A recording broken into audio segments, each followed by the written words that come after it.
A mulher sábia edifica o lar de Devi Titus. Capítulo 8. O que significa refletir a glória do homem? Se analisarmos a história da humanidade, veremos claramente que, em comparação com os séculos ou mesmo os milênios anteriores, em nossos dias o papel da mulher mudou tremendamente. A sociedade não cristã vem tentando com todas as suas armas desvirtuar o papel bíblico da mulher nos âmbitos em que ela transita, como casamento, família e trabalho. O maior de todos os males que essa transformação cultural provoca é o distanciamento do modelo de feminilidade que Deus idealizou, pôs em prática e ensinou que deveríamos seguir. Como resultado, vemos a mulher viver hoje como uma caricatura, uma sombra daquilo que o Senhor a criou para ser. O grande desafio diante desse cenário é retornar ao padrão bíblico, pois fora dele é impossível a uma mulher edificar seu lar de acordo com a vontade de Deus. Uma das verdades mais significativas sobre o papel da mulher, conforme idealizado por Deus, é indicada por Paulo em 1 Coríntios. A mulher, porém, reflete a glória do homem. Capítulo 11, versículo 7. O que significa exatamente essa afirmação? Que implicações há em dizer que refletimos a glória do homem? Será que devemos louvar as pessoas do sexo masculino? O que esse conceito quer dizer de fato? Nós, mulheres, fomos criadas por Deus para sermos ajudadoras que completam o nosso marido. Ainda no ato da criação do mundo, após formar o homem, o Senhor Deus disse: "Não é bom que o homem esteja sozinho. Farei alguém que o ajude e o complete." Gênesis 2:18. Ao ler isso, quem não compreende o relato bíblico pode entender que Deus criou a mulher para ocupar uma posição inferior, insignificante. A verdade é que não existe nada mais longe da realidade, pois o plano divino para a mulher foi a fortalecer e lhe dar poder.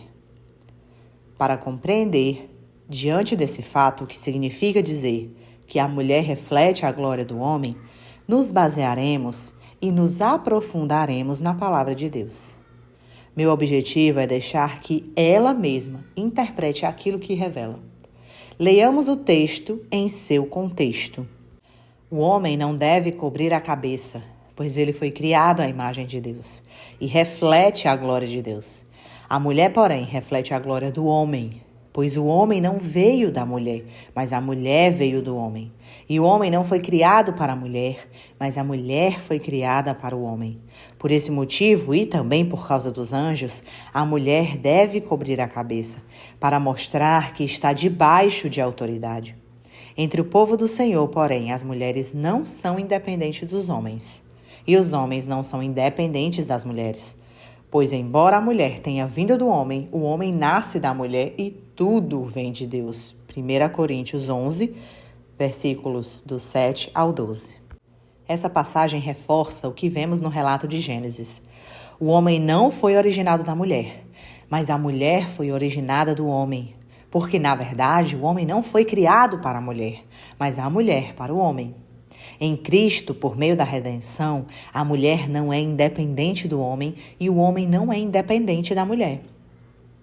Para ficar claro o que a palavra de Deus tem a nos dizer sobre o que significa exatamente refletir a glória do homem, precisamos começar definindo o que quer dizer glória nesse contexto. Para isso, devemos acompanhar as palavras do apóstolo.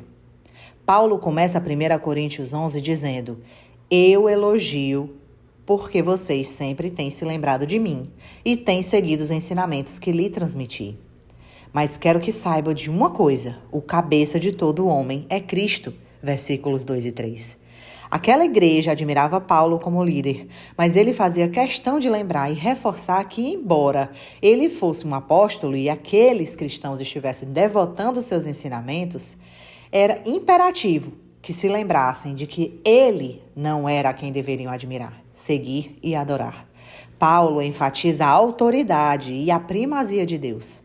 O cabeça de todo homem é Cristo e o cabeça de Cristo é Deus. Versículo 3. Essa afirmação transparece a ordem e a lei que governam o mundo desde o começo dos tempos, desde a criação do mundo. Deus criou os céus e a terra. Em seguida formou o homem e então criou a mulher. Essa é a ordem que o Senhor estabeleceu. O termo original em grego, que foi traduzido em 1 Coríntios 11 por glória, é doxa, que significa, ao pé da letra, opinião. No Novo Testamento, quando você lê doxa, a opinião é sempre positiva, boa e não negativa. E a palavra doxa significa, segundo os dicionários, uma opinião de louvor, honra, glória, aprovação, retidão. Então, se a mulher é doxa do homem, e doxa significa honrar, louvar, elevar, ter uma opinião positiva, aprovar, devemos dar especial atenção à maneira como pensamos a respeito dos homens. Cuidado com posturas erradas. Como é a sua atitude em relação ao gênero oposto? Qual é a sua postura como mulher em relação aos homens? Em geral, nossa atitude, no que se refere ao sexo masculino, é fruto de experiências que vivemos desde a nossa mais tenra infância. Formamos nossa concepção dos homens a partir das vivências que temos com os primeiros indivíduos do sexo oposto que fizeram parte da nossa vida. Nosso pai, os irmãos, os tios, os avós, os amiguinhos da escola. Depois, continuamos construindo a imagem estereotípica do homem a partir de exemplos específicos, como professores, patrões, namorados. Para identificar como você pensa e o que sente com relação aos homens, procure responder as 3 perguntas a seguir. Em que tom você pensa quando o assunto são homens? Quais os seus pensamentos e impressões em relação a eles? Você fala dos homens de uma forma positiva ou negativa? Eu lhe fiz essas perguntas porque doxa começa na mente. Você já se pegou pensando a respeito dos homens coisas como sei, homens, ou homem é tudo igual, com um tom de deboche ou de raiva, por exemplo? Se a sua resposta a essa pergunta for positiva, você precisa com urgência parar e reavaliar como se relaciona mentalmente com o sexo masculino, pois ela está em dissonância com a maneira divina de pensar e em nada contribui para a edificação do lar. Não é uma postura sábia. O homem foi formado com um propósito especial. Se olharmos para o propósito físico do homem, vemos nele, metaforicamente, a natureza de Deus. Vemos a glória de Deus apresentada por sua força, pela forma como seus músculos são formados. Seu corpo físico simboliza a força, o poder e a autoridade a que lhe foram delegados. As mudanças de voz, o baixo e o grave quando se tornam adultos, expressam que ele é como homem e podemos simbolicamente dizer que representam o poder de Deus e a sua autoridade. Homens têm a capacidade de refletir a glória de Deus ao desempenhar papéis como os de pais, filhos, guerreiros e maridos. O homem tem todos esses papéis divinos que lhe são concedidos por Deus, o que manifesta a glória do Senhor. Quando o homem não cumpre tais papéis, ele não glorifica a Deus. Da mesma forma, nós, mulheres, temos papéis a desempenhar e não podemos permitir que outros nos influenciem a ponto de não cumprir o que o Senhor deseja que façamos. Eu tenho uma responsabilidade perante a palavra de ser obediente, respondendo ao anseio do Senhor de que eu seja a glória dos homens, com os quais eu venha a ter contato. Eu devo conferir aos homens honra, dignidade e respeito, sem alimentar pensamentos que os diminuam e os desrespeitem, como raiva, hostilidade, medo e ressentimento. Pelo contrário, devo honrá-los, glorificá-los e dignificá-los. O que os homens fazem não é minha responsabilidade, mas o que eu faço sim. Assim, meu conselho é: não permitam que outras pessoas influenciem você a ponto de fazê-la parar de refletir a glória do homem. Ao falhar nesse ponto, você estará deixando de cumprir o seu chamado e o seu papel feminino. Os homens criados à imagem de Deus são os que trazem direção, proteção e provisão. No Antigo Testamento, os homens eram líderes do louvor, não as mulheres.